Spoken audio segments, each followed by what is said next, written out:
CBC 12th Physics Moving Charges and Magnetism டாபிக்ல இருந்து CBC PYQ question continue பண்ணிக்கலாம். Two equal electric currents are flowing perpendicular to each other as shown in the figure. AB and CD are perpendicular to each other and symmetrically placed with respect to the currents. Where do we expect the resultant magnetic field to be 0 சொல்லியிருக்காங்க. இது வந்து first wire, இதில் current I y direction இருக்கு. இது second wire, இது current வந்து X direction இருக்கு. இப்போ ஏபி லைன்ல கரண்ட் கேரிங் y டைரக்ஷன்ல இருக்கிற ஒயர்னால பார்த்தீங்கன்னா மேக்னெட்டிக் ஃபீல்டு வந்து right and them rule use பண்ணோம்னா தம் ஃபிங்கர் வந்து கரண்ட் டைரக்ஷன்ல வச்சிங்கன்னா கர்ல் ஆஃப் ஃபிங்கர் வந்து இங்கே என்ன வரும்னு பார்த்தீங்கன்னா மேக்னெட்டிக் ஃபீல்டு வந்து இன்டு தி பிளேன் வரும். அதே மாதிரி இந்த செகண்ட் ஒயர் இருக்கு இல்லையா, இதனால வந்து இந்த ஏபி லைன்ல ஃபீல்டு வந்து அவுட் ஆஃப் தி பிளேன் வரும் right and them rule use பண்ணிங்கன்னா. அதாவது தம் ஃபிங்கர் கரண்ட் டைரக்ஷன் வைக்கணும், கர்ல் ஆஃப் ஃபிங்கர் வந்து ஃபீல்ட் டைரக்ஷனில் வச்சிங்கன்னா அவுட் ஆஃப் தி பிளேன் வரும். இது ஃபர்ஸ்ட் ஒயர்னால இன்டு தி பிளேன் வரும், செகண்ட் ஒயர்னால அவுட் ஆஃப் பிளேன் வரும். அப்போ வந்து இது ரெண்டு ஃபீல்டும் ஆப்போசிட் டைரக்ஷனில் இருக்கிறதுனால டோட்டல் ஃபீல்டு வந்து 0 வந்துடும். இதே சிடி லைன் பார்த்தீங்கன்னா ஃபர்ஸ்ட் ஒயர்னால ரைட் அண்ட் தம் யூஸ் பண்ணிங்கன்னா ஃபீல்டு வந்து அவுட் ஆஃப் தி பிளேன் வரும், செகண்ட் ஒயர்னாலையும் ஃபீல்டு வந்து சிடி லைனில் அவுட் ஆஃப் தி ஒயர் தான் வரும். அப்போது ரெண்டு கரண்ட் கேரிங் ஒயர்னாலையும் ஃபீல்டு சேம் டைரக்ஷனில் இருக்கிறதுனால total field not equal to 0. அதனால வந்து டோட்டல் ஃபீல்டு வந்து எப்படி இருக்கும் பாருப்போம், ஏபி ஒயரில் மட்டும்தான் 0வா இருக்கும் அப்படின்னு நம்ம எடுத்துக்கலாம். ஸோ வந்து ஃபர்ஸ்ட் கொஸ்டினுக்கு வந்து ஆன்சர் என்ன பார்த்தீங்கன்னா வந்து நமக்கு வந்து என்ன வருது, ஃபர்ஸ்ட் கொஸ்டின் ஆன்சர் வந்து ஃபர்ஸ்ட் ஆப்ஷன் கரெக்ட்னு வருது. அடுத்த கொஸ்டின் போயிடலாம் பாருங்க. An electric current passes through a long straight copper wire at a distance 5 cm from the straight wire.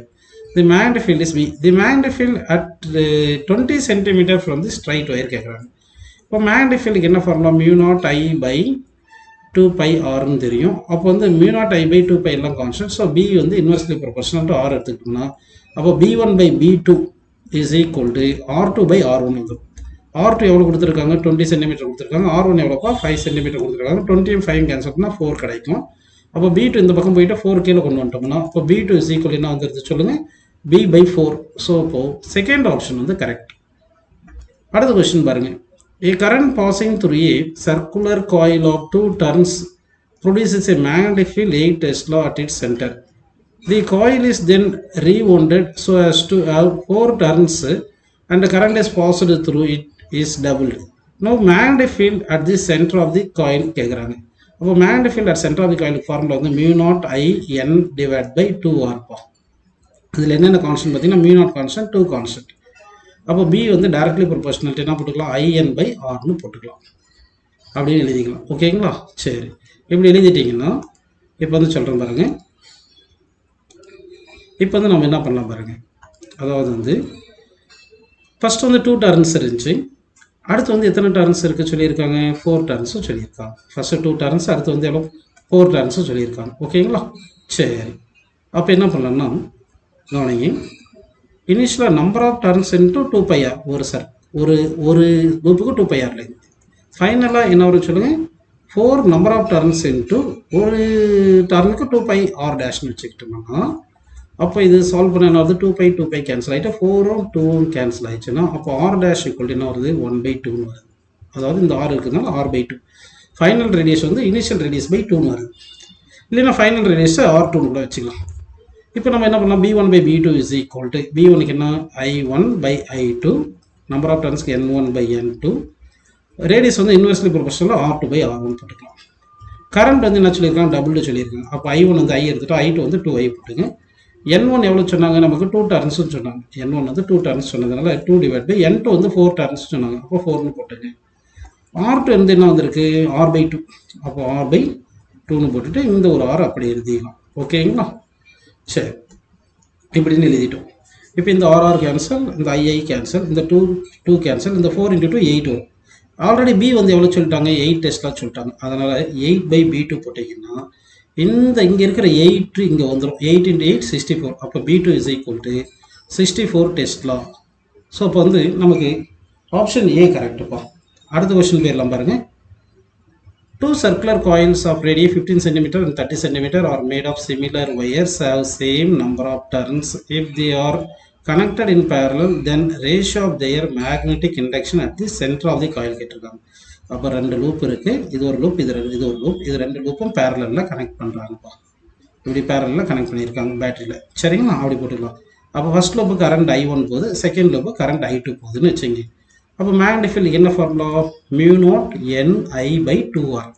இவங்க என்ன சொல்லிட்டாங்க? R சேம், 2 சேம், μ0 சேம் சொல்லிட்டாங்க. அப்போ B1/B2 இஸ் ஈக்குவல் என்ன பண்ணிடலாம் நம்ம? சேம் நம்பர் ஆஃப் டர்ன் சொல்லிட்டாங்க. சாரி, ஆர் சேம் சொல்லல, சேம் நம்பர் ஆஃப் டர்ன் சொல்லிட்டாங்க. அப்போ μ0N/2 வந்து கான்ஸ்டன்ட். அப்போ B1/B2 equal to I1/I2 into R2/R1 போட்டுக்கணும். கரெக்டுங்களா? சரி, அப்படி போடும்போது இங்கே ரேடியஸ் வந்து 30 சென்டிமீட்டர் இருக்குது. ஃபஸ்ட்டுக்கு 15 சென்டிமீட்டர், செகண்டுக்கு 30 சென்டிமீட்டர் இருக்குது. அப்போ ரெசிஸ்டன்ஸ் வந்து டைரக்ட்லி ப்ரொபோர்ஷனல் டு லெங்த் வரும். அப்போது லெங்த் வந்து என்ன ஆயிரும்? Directly proportional 2πr. அப்போ லெங்த் டைரக்ட்லி ப்ரொபோர்ஷனல் ரேடியஸ். அப்போது resistance of the coil directly proportional radius of the காயில்னு வந்துடும். ஓகேங்களா? சரி, ஏன்னா ரெசிஸ்டன்ஸுக்கு வந்து நமக்கு ஃபார்முலா தெரியும், ρL/A. அப்போ லெங்த் அதிகமாக இருந்துச்சுன்னா ரெசிஸ்டன்ஸ் அதிகமாக இருக்கும். இப்போ பேரலில் கனெக்ட் பண்ணோம்னா பொட்டன்ஷியல் வந்து கான்ஸ்டன்ட். பொட்டன்ஷியல் கான்ஸ்டன்ட்னா ஃபர்ஸ்ட் காயிலுக்கு I1 into resistance R1 is equal to second காயிலுக்கு I2 இன்ட்டு ரெசிஸ்டன்ஸ் R2 போட்டுக்கணும். அப்போ I1/I2 இஸ் ஈக்குவல் என்ன வருது பாருங்க? I1/I2 equal to R2/R1. R2 resistance direct proportional radius. அப்போ R2/R1 வந்து ரேடியஸ் போட்டுக்கணும். அப்போ I1/I2 பிளேஸில் நம்ம என்ன போட்டுக்கலாம்? R2/R1 போட்டிங்கன்னா இங்கே R2/R1 போட்டுக்கலாம். அப்படின்னா R2/R1 இன்ட்டு R2/R1 என்ன வரும்? R2/R1 whole square. R2 எவ்வளோ கொடுத்தாங்க? 30. R1 வந்து 15 கொடுத்துருக்காங்க. இது ஹோல் ஸ்கொயர் போட்டிங்கன்னா 30 15 கேன்சல் பண்ணால் 2 ஸ்கொயர் வந்து 4. அப்போ B1/B2 என்னப்போ வருது? 4:1 வருது. இப்போ 4:1 கிடைக்குது. அப்போ 4:1 எந்த option correct? D option correct. அடுத்த கொஸ்டின் பாருங்க. A particle of mass m and charge q moves with a constant velocity v along a positive x direction. It enters a region containing a uniform magnetic field B directed along the negative z direction extending from x equal to A to x equal to B. The minimum value of v required so that the particle can just enter the region சொல்லியிருக்காங்க. அப்போ ஒரு region எடுத்துக்கலாம். இங்கே வந்து x equal to Aன்னு வச்சுக்கோங்க, இங்கே x equal to Bன்னு வச்சுக்கோங்க. இந்த ரீஜனில் வந்து ஃபீல்டு இருக்குது, எல்லாமே எல்லா இடத்துலையும் ஃபீல்டு இருக்குது அப்படின்னு வச்சுக்கலாம். இப்போ வந்து ஒரு பார்ட்டிகல் வந்து என்ட்ரு ஆகுது இங்கே v வெலாசிட்டியில். என்ட்ரு ஆகும்போது இது இப்படி சர்க்குலர் பாத்தில் போகணும். இப்படி சர்க்குலர் பாத்தில் போகும்போது இது ஜஸ்ட் வெளியே வந்துடணும்னா இந்த இடத்துல டர்ன் ஆகும் இல்லையா? டர்ன் ஆகிற இடத்துல வெளியே வர மாதிரி இருக்கும். அப்படின்னா இது டர்ன் ஆகிற இடம் எக்ஸ்டெண்ட் பண்ணிங்கன்னா சென்டருக்கு இப்படி வர மாதிரி எடுத்துக்கிட்டா அது ரேடியஸ். அப்போ இந்த டிஸ்டன்ஸ் இருக்குல்ல, இந்த B-A, இந்த B-A இருக்கிறது வந்து ரேடியஸ் ஆஃப் தி சர்க்குலர் பாத்தில் மேக்னெட்டிக் ஃபீல்டு வருது கிரேட்டர் தென் B-A இருந்தால் என்ன ஆகும்? இந்த சர்க்குலர் பாத்தில் போக வேண்டிய எலக்ட்ரான் வந்து டர்ன் ஆகிறதுக்கு முன்னாடி மேக்னெட்டிக் ஃபீல்டு முடிஞ்சிடும். அதனால் மேக்னெட்டிக் ஃபீல்டு இருக்காது, அதனால் வெளியே வந்துடும் அப்படின்னு எடுத்துக்கலாம். அப்படி எடுத்துக்கிட்டிங்கன்னா R is greater than B-A. ஆருக்கு என்ன ஃபார்முலா தெரியும் நமக்கு? mv²/r is equal to BQV தெரியும். இந்த ஃபார்முலா ரீஅரேஞ்ச் பண்ணால் R ஈக்குவல் டு என்ன வந்துடும் சொல்லுங்கள்? R ஈக்குவல் டு mv/bqன்னு வந்துடுது. கரெக்டுங்களா? அப்போ R பிளேஸில் mv/bqன்னு போட்டுக்கணும். அப்படி போட்டுட்டு இது கிரேட்டர் தேன் ஈக்குவல் டு போட்டோம்னா ஆல்மோஸ்ட் ஈக்குவல் போட்டுக்கிட்டால் B-A வந்துடும். அப்போ V ஈக்குவல் என்ன வந்துடும்? B-A into BQ divide by என்ன வருதுப்போ?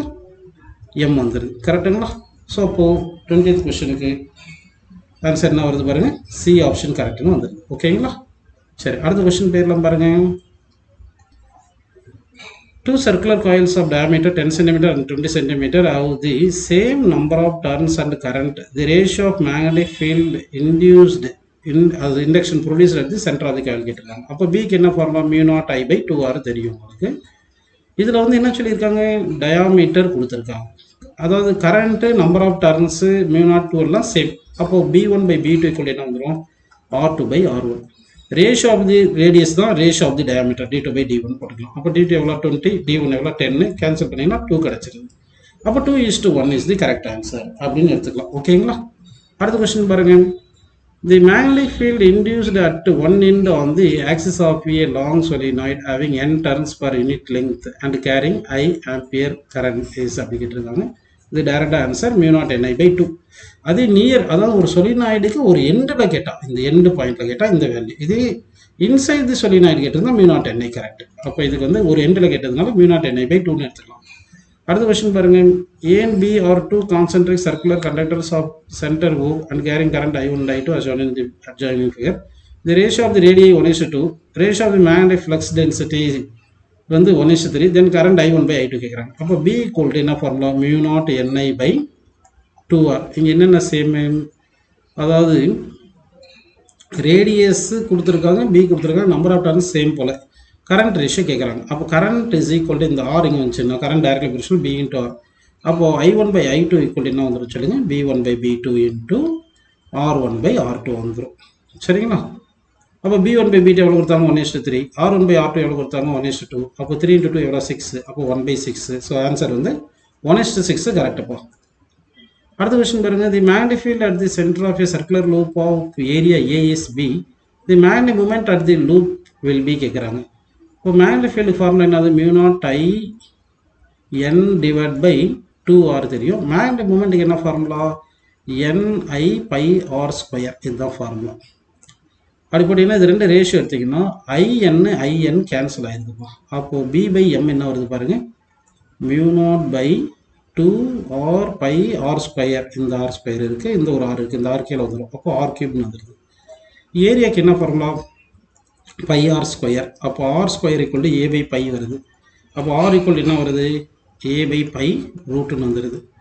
அப்போ R பிளேஸில் இங்கே சப்ஸ்டிட் பண்ணுவோம். சப்ஸ்டிட் பண்ணால் M = என்ன வந்துடும் சொல்லுங்கள், M இந்த பக்கம் போயிடும், மற்றதெல்லாம் இந்த பக்கம் வந்துடும். அப்போ B × 2R³ π/μ0 வந்துடுது. கரெக்டுங்களா?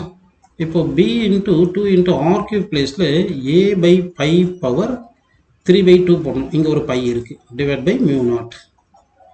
இங்கே π/3/2, அந்த பையன் கேன்சல் பண்ணால் π/1/2 இருக்கும். அதனால் என்ன வந்துடும், அப்போ என்ன வரும்னு சொல்லுங்கள், 2B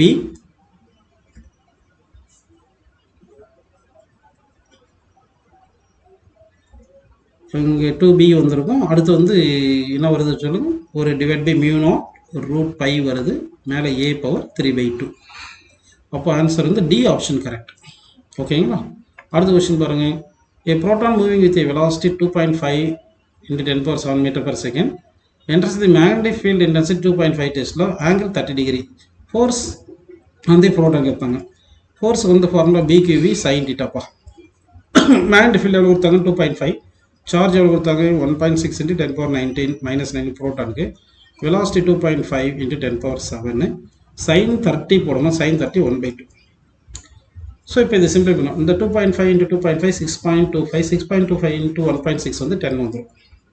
இங்கே 10⁻⁷ 10⁻⁻19 கேன்சல் பண்ணால் 10⁻⁻12 வந்துடும். கரெக்டாக? இங்கே ஒரு 1/2 இருக்குது, அது /2 போட்டால் 2, இது கேன்சல் பண்ணால் 5. So 5 × 10⁻⁻12 Newton is the correct answer. சரிங்களா? அடுத்த கொஸ்டின் போயிடலாம் பாருங்கப்பா. A current carrying coil is placed in a uniform magnetic field of induction B.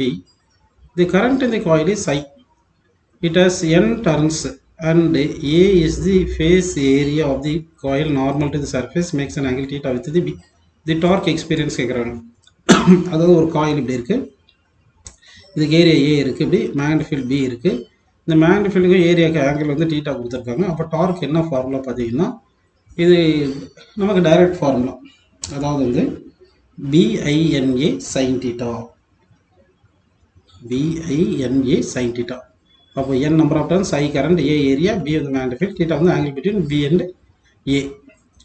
அடுத்த கொஸ்டின் பாருங்கள், the radius of a circular path in which an electron will move when subjected to a perpendicular to uniform magnetic field. இது உங்களுக்கு தெரியும். mv²/r வந்து centrifugal force, BQV வந்து magnetic force. இது VV cancel பண்ணுறோம்னா radius equal என்ன வந்துடுது, radius வந்து MV/BQ. Q பிளேஸில் சார்ஜ் ஆஃப் எலக்ட்ரான் போட்டால் E வரும். அப்போ MV/BE கரெக்டான ஆன்சர். அடுத்த கொஸ்டின் பாருங்கள், charge particle of mass M and charge Q travels on a circular path of radius R that is perpendicular to the magnetic field B. The time taken by the particle to complete one revolution கேட்குறாங்க. இப்போ வந்து ரேடியஸ்க்கு வந்து என்ன formula தெரியும், MV/BQ தெரியும். Velocity equal distance by time, அதாவது 2πr/time போட்டோம்னா, அப்போ இது இங்கே வந்து இங்கே சப்ஸ்டிட் பண்ணிடுங்க. அப்போ R = M × 2πr/T × BQ போட்டிங்கன்னா இந்த RR கேன்சல் ஆகிடும், இந்த T இங்கிட்ட வந்துடும்ப்பா. அப்போ T = என்ன வந்துடுது, 2πm/BQ. So first option correct. அடுத்த கொஸ்டின் பாருங்கள், a uniform electric field and a non-uniform magnetic field are acting along the same direction in a region in an electron is projected along the direction of the field with a certain velocity. அதாவது uniform electric field, uniform magnetic field, அதுக்கு same direction சொல்லிட்டாங்க. இப்போ வந்து electron is projected along the ஃபீல்டுனா, அப்போ electron வந்து electric field direction project பண்ணால் force, electric force opposite direction act ஆகும். ஆனால் magnetic force zero, force zero act ஆகும் மேக்னெட்டிக் ஃபோர்ஸ். ஏன்னா வந்து மேக்னெட்டிக் ஃபீல்டு சேம் டைரக்ஷனில் இருக்கிறதுனால வெலாசிட்டிக்கும் ஃபீல்டுக்கும் ஆங்கிள் ஜீரோவாக இருக்கும். மேக்னெட்டிக் ஃபோர்ஸ் வந்து பிக்யூவி சைன் டீட்டா, டீட்டா வந்து ஜீரோனால மேக்னெட்டிக் ஃபோர்ஸ் ஜீரோ வந்துடும். அதனால் என்ன ஆகும் உங்களுக்கு, இந்த எலக்ட்ரான் வந்து நம்ம ப்ரொஜெக்ட் பண்ணுற வெலாசிட்டிக்கு ஆப்போசிட் டைரக்ஷனில் எலக்ட்ரிக் ஃபீல்டு ஃபோர்ஸ் எக்ஸைட் பண்ணுறதுனால இது என்ன ஆகும், அப்படியே ரிட்டார்டேஷனில் போய் ரெஸ்ட்டுக்கு வந்து திருப்பி ரிட்டர்ன் ஆகிட்டு பேக் வந்துடும். It will turn towards left. அதாவது 29க்கு வந்து புரியுதுங்களா, இட்ஸ் வெலாசிட்டி டிக்ரீஸ். அதாவது அந்த electric field and magnetic field இருக்குது same direction, the electron is projected along the direction of field சொல்லிட்டாங்க. கரெக்டுங்களா? அதனால என்ன ஆகும், first its velocity decrease and retrace its path. எலக்ட்ரானுடைய வெலாசிட்டி வந்து டிக்ரீஸ் ஆகிட்டு அப்படியே ரிட்டர்ன் ஆகிடும் அப்படின்னு சொல்லணும்ப்பா. அப்போ வந்து என்னது, சரி அங்கே இருக்கிறதுல பார்த்தா இட்ஸ் வெலாசிட்டி டிக்ரீசஸ் அப்படின்னு நம்ம எடுத்துக்கலாம். ஓகேங்களா? சரி, அடுத்த கொஸ்டின் பாருங்க.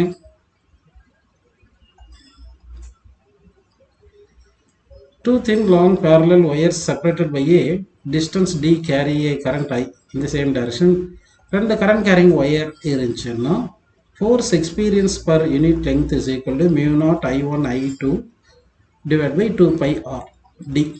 இதுதான் attraction force. அப்போ attract each other with a force per unit length வந்து mu naught I by 2 pi d அப்படின்னு நம்ம எடுத்துக்கலாம். ஓகேங்களா? ஸோ உங்களுக்கு புரிஞ்சுன்னு அசியூம் பண்ணிக்கலாம்ப்பா.